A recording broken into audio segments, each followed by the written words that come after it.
Hey YouTube, Engineering is Magic, coming at you with a little presentation I wrote about basic hydroponic theory.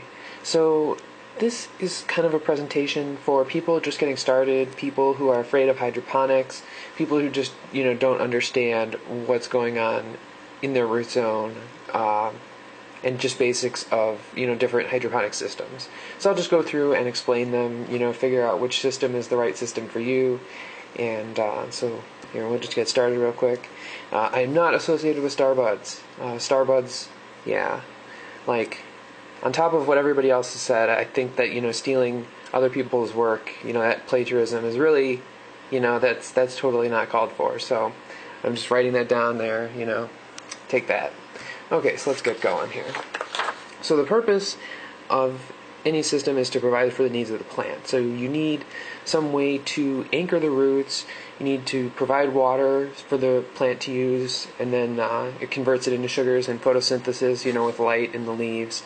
You also need to, provide oxygen to the root zone because it is respirating. It doesn't produce its own food. Its food is sent from the top of the plant down and respirated there from sugars. And, basic, just the other things that are in really small amounts that are used for building the plant, like phosphorus, nitrogen, all of your different minerals for different parts of metabolism. But basically, the basic reaction is, carbon dioxide plus water in the presence of light can produce sugar and oxygen. So that's like the major reaction that's going on. So just a little bit to talk about the physical properties of water.